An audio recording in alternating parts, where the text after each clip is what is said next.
การเปลี่ยนดูแลสุขภาพเนี่ยและบางครั้งมันอากาศมันเปลี่ยนมันก็ได้ร่างกายของเราภูมิต้านทานของเรามันปรับสภาพบ่ทันมันก็ได้เป็นไข้เป็นหวัดเป็นหยังเป็นธรรมชาติของร่างกายฉะนั้นมันก็ได้เน้นให้เฮาให้ออกกำลังกายแน่ซั่นนะคือการออกกำลังกายทางด้านร่างกายคือให้เฮาเหยียดแข้งเหยียดขาบ่โหนหรือว่าจ็อกกิ้งย่างซั่นนะยืดเส้นยืดสายนะครับภาษาเนี่ยเขาเว้าเป็นการออกกำลังกายทางด้านร่างกาย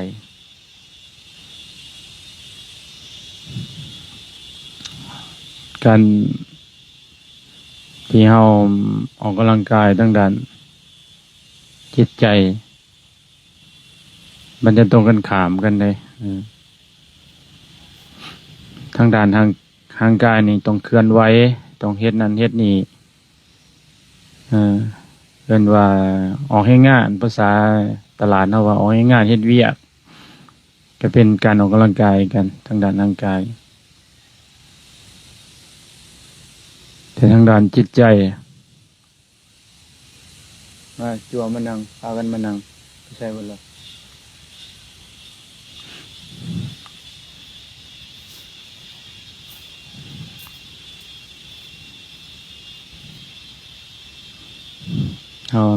เฮ็ดหยังมันต้องของแขวว่องไวเผากาเกียมเฮ็ดนั่นเฮ็ดนี่แล้วก็เผามานั่งโดดเหมือนเซยอยู่เอิ้นว่าเอาตามใจตามอารมณ์เจ้าของ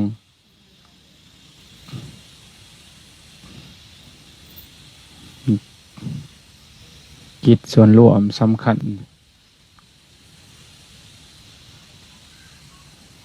กว่ากิจส่วนตัว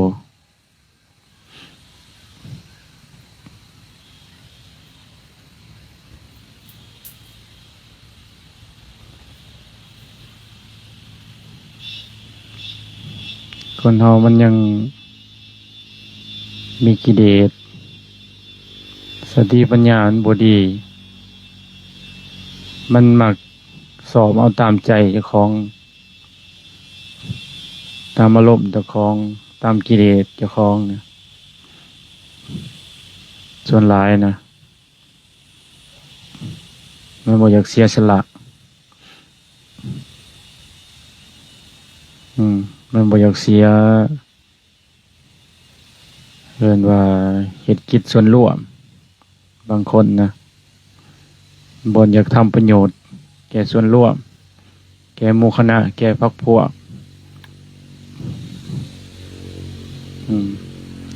การที่เว้าที่ว่าการที่เทศการที่หยังกัน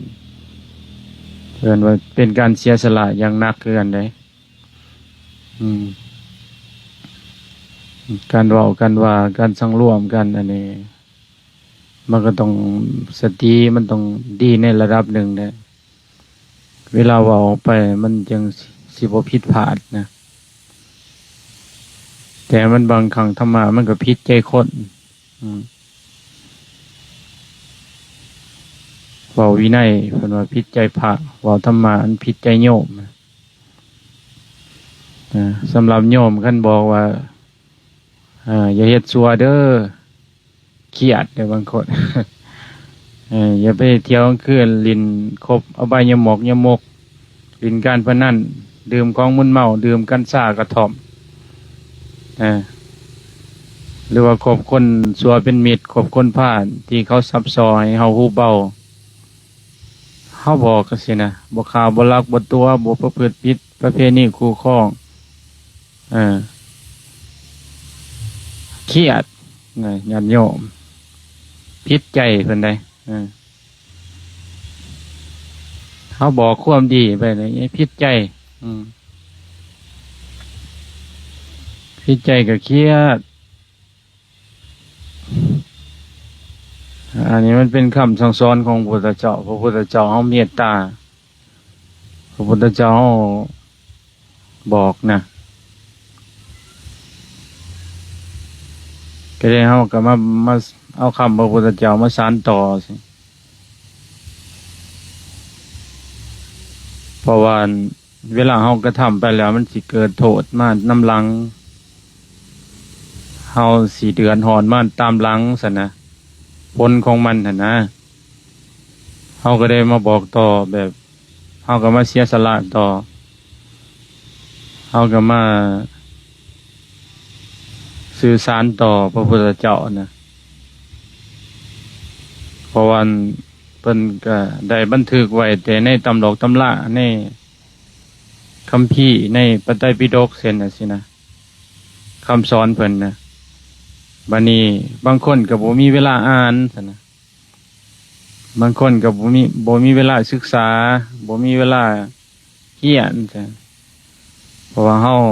มีเวลาแต่ทำมาหากินจังซั่นก็ได้ต้องอาศัยครูบาอาจารย์เป็นผู้บอกสอนต่อซั่นนะก็ได้อาศัยครูบาอาจารย์เป็นสื่อต่อบางครั้งความจำหรือว่าความรู้ความสามารถบุญกุศลของเฮามันสิเกิดย้อนการฟังก็มีบ่แม่นการที่เฮาอ่านการที่เฮาเนี่ยเฮาบ่มีเวลาอ่านเฮาก็เอาฟังเอาซะนะเฮาก็มาฟังแล้วก็บางครั้งก็จื้อแน่บ่จื้อแน่ก็สร้างมันบ่แต่ได้ฟังซั่นเวลาเฮาฟังไปแล้วเฮาก็จำเข้าใจเป็นการเตือนสติเฮาเช่นว่าการเฮ็ดบาปอันนี้มันเป็นทุกข์เดือดร้อนมาน้ำหลังซั่นน่ะเฮาก็จำได้เด้ว่าอกุศลกรรมบท10อย่างสิเป็นเหตุเป็นปัจจัยให้เฮาตกต่ำหรือว่าศีล5สิ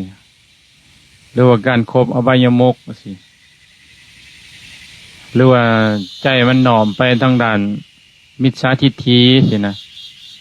คือความเห็นผิดสินะเฮากระทำดังกล่าวเฮาเฮ็ดดังกล่าวมันก็เดือนหอนมาน้ำหลังสินะมันก็ตกต่ำเฮาก็บ่เฮ็ดซั่นตัวอย่างว่าเฮาฟังเฮาเข้าใจซั่นนะมันสร้างแต่กุศลกรรมบทจิตจังซี่นะนี่แหละมันสินำไปให้ชีวิตเฮามีความสุขบุญกุศลมันก็สิเกิดบุญมันก็สิหนุนของเฮาบุญมันก็สิกระตุ้นของเฮาให้เกิดสติปัญญาให้เกิดอยู่เย็นเป็นสุขซะนะสังเกตเบิ่งคนบ่ฟังความครูบาอาจารย์มันเป็นกรรมอันหนึ่งบ่ฟังความพ่อความแม่สินะมันตกถึกลูกถึกหลานน่ะสินี่ลูกหลานก็บ่ฟังความเฮาเลยพอมันเอาพ่อแม่เป็นเยี่ยงอย่างเด้อย่างน้อยมันเกิดมามันก็มีความรู้สึกมีสติปัญญากันมันก็สังเกตกันได้มันก็สังเกตว่าพ่อแม่มันเฮ็ดจังไดพ่อแม่มันเป็นอย่างบ่พ่อแม่มันเข้าวัดเข้าว่าบ่พ่อแม่มันมาทำคุณงามความดีบ่พ่อแม่มันรักษาศีล5บ่ซั่นมันก็เบิ่งคือกันได้เล็กน้อยนะเดินว่าถึงว่าเฮาสิบอกสิสอนมันบ่ดีทำได้เฮาก็ปฏิบัติให้มันเบิ่งซั่นนะเฮ็ดให้มันเบิ่งก็ทำมันเบิ่งขยันซื่อสัตย์ตื่นดึกลูกเศร้าเด้อลูกมันก็เฮ็ดตามได้สังเกตมันนะจังว่า การที่เฮาหักสิรักษาตระกูลของเฮาให้มันยืนยงมันก็ต้องลูกหลานมันก็ต้องสืบทอดต่อไปซะนะลูกหลานก็ต้องเป็นเยืองเป็นผู้รักษาต่อไปเฮาก็เป็นเยืองยางให้ลูกให้หลานซะนะมันก็เป็นกุศลเป็นกรรมอันหนึ่งคือกันนะบางคนโอ้ยลูกฟังความพ่อแม่แต่พ่อแม่พาเหตุไปอย่างเพราะว่าพ่อแม่เขาเป็นคนดีใช่ไหมพ่อแม่เขาเป็นอย่างสันมักเสียสละประพฤติเป็นเยืองยางประพฤติเป็นแบบอย่างตกลูกตกยังมากเขาก็ดีไปใช่ไหมบอกว่าแต่ทั้งนอกทั้งในคือกันได้ครูบาอาจารย์เป็นเฮ็ดเป็นแบบอย่างของเฮาเป็นรักษาวินัยดีรักษาธรรมดีซะนะปฏิบัติดีซะ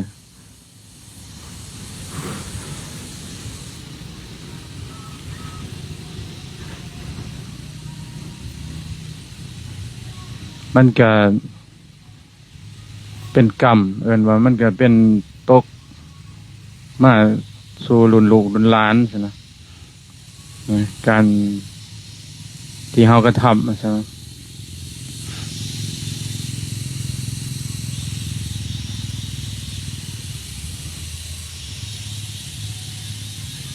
มาบอกกูว่าบัวมานั่งมาพ่อนให้พ่อนไม่ออกได้เอาหรือเปล่าไปเห็นยังคือว่าดนเถอะ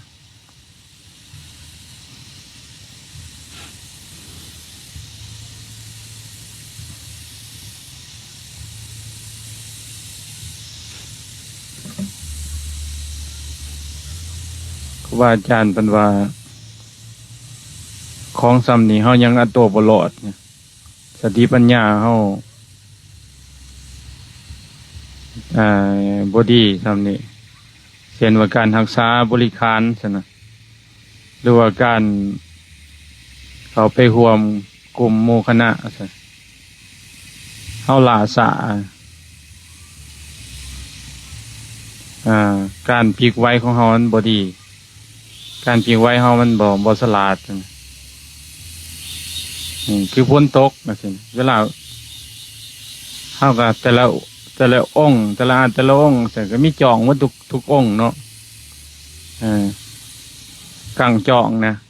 จองคือกันแต่ว่าบางองค์ก็เวลากังไปแล้วก็เปียกมันยอดใช่นะ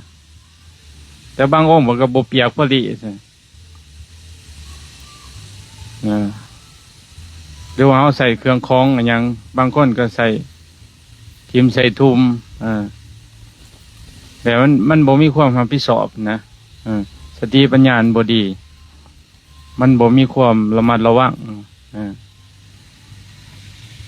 ของซ้ำนี่เฮาก็ยังรักษาบ่ได้ก็ย้อนเฮาสิรักษาใจเฮาได้เช่นว่าซั่นนะของเรื่องข้างในเรื่องละเอียดข้างในซั่นเรื่องจิตใจมันแห่งกลัวนี่เรื่องกิเลสมันแห่งกลัว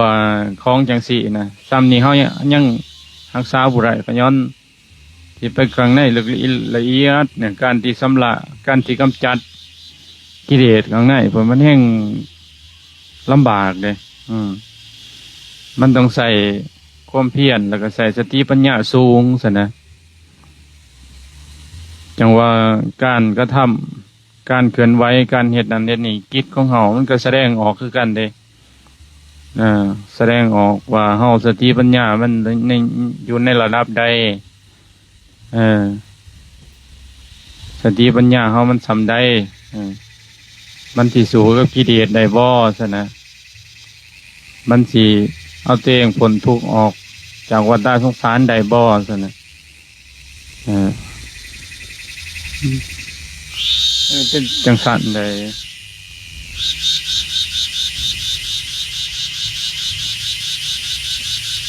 จังว่าเวลาเฮาเฮ็ดอิหยังให้มันของแขวว่องไวพุ่นว่าแล้วก็ให้มันเรียบร้อยนะครูบาอาจารย์เพิ่นฝึกเฮามาซะ เช่นว่าเขาทำกิจส่วนร่วมซึ่งกิจส่วนร่วมนี่สำคัญเลยเวลาทำกิจสำรวมก็ให้มันสำเร็จเสร็จสิ้นก่อนแต่จังไปทำธุระส่วนโตวใช่นะคือการไหว้พระสวดมนต์ปัดกวาดเช็ดถูเฮ็ดนั่นเฮ็ดนี่เฮ็ดซอยกันก่อนใช่นะหมู่คณะกรมกองมันจังอยู่สงบเย็นใช่นะการที่เราทำกิจส่วนร่วมนี่สำคัญกว่ากิจส่วนโตวเด้กิจส่วนโตวเราเฮ็ดยามใดเราก็ได้นะตัวอย่างเขาสินมักนั่งสมาธิกับสูตรมนต์ไหวพระนั่งสมาธิแล้วส่วนร่วมเราก็ไปนั่งวัดคืนโหลดนะบ่มีไฟรบกวนเขาบ่มีไฟวุ่นวายเขานั่งอยู่หันเอาตัวอย่างคันเขาสิท่องบทสูตรบทยังกันเขาก็ท่องบทคืนสดแจ้งด้วยขึ้นชื่อว่านักปฏิบัติกินหน่อยนอนหน่อยสินะมันก็เฮ็ดมันอยู่หันเดี๋ยวเอาการนอนเป็นไงสินะมันก็ได้ประโยชน์นะนี่แหละแต่ว่าคือสูตรมดเห็นโจคุบาบางครั้งมีผู้ใหญ่ผู้ผ้าเห็ดอย่างว่าโมท่านแล้วส่วนร่วมใช่มีผู้หนึ่งผ้าเห็ดผู้สองกับลูกตามใช่นะผู้สองผู้สามลูกตามทุกท่ายเหลือผู้เดียวตัวอย่างเพราะว่ามันมีผู้ผ้าเห็ดเด้มันก็ได้อยากเห็ดตามๆกันเด้ฉะนั้นเราก็ต้องเอาส่วนร่วมให้มันได้นี่ว่าเจ้าครูบาอยู่วัดเขาสูตรมนต์นะมันแล้วก่อนเขาจะขึ้นเมื่อพักพรไปเห็ดกิจส่วนโตซะนะก็ชิวบอกลายมืออยู่ใจเย็นๆอดทนเอามันอยากไปก็อดเอาเลยเอามันจะเป็นการสร้างบารมีอันหนึ่งคือกันให้หมู่คณะเอิ่นว่าแก่กันดึงกันลากกันไปผู้มีอินทรีย์อ่อนก็อาศัยผู้มีอินทรีย์แก่กล้าผู้มีความอดทนน้อยก็อาศัยผู้มีความอดทนสูงดึงกันไปแล้วเฮาสิข้ามภพข้ามศาสตร์ข้ามวัฏสงสารเฮาสิพ้นทุกข์เฮาก็ต้องดึงกันฉะนั้นเป็นสิบ่ใช้บ่อาศัยครูบาอาจารย์บ่มานั่งเป็นประมุขประธานเอิ้นว่ามานั่งอย่างในอาสงนั่งอันนั้นนั่งคุมมันนะเพราะว่าพ่อแม่ครูบาอาจารย์เป็นกำลังเป็นหลายนะเวลาลูกศิษย์ลูกหาเห็นเขาก็ดีใจเด้ผู้ที่เป็นพระเถระมหาเถระเป็นประมุขประธานมานั่งปกนะภาษาเนี่ยว่านั่งปกเนี่ยเวลาพวกอินทรีย์หน่อยเห็นก็โอ้ยมีความกระตุนมีความดีมกดีใจเลยผู้ใหญ่นั่งผู้ใหญ่ลูกนี้ปั๊บนี่โอ้ยจ้างลูกน้องหรือว่าพุ่นอินทรีย์หน่อยมันสีนั่งนะมันก็ลูกนี้คือกันเนี่ยสุดท้ายกันนี้บัดนี้ก็ต่างคนสรุดสุดสวยไปขอวัดตัวไหนก็ได้บุกเกิดขึ้นได้บ่มีการทำความเพียรนะภาษากิเลสมันก็ไหลไปตามแบบนั้นแล้วมันก็ไหลลงตกต่ำเนี่ยมันก็ตามใจตัวเองตามอารมณ์ตัวเองนะเฮาเบิ่งละเอียดของจังซี่นะสังเกตเบิ่งก็บ่มีหยังหลายมันแดดเนาะแม่นจังหันต่อไปหาพร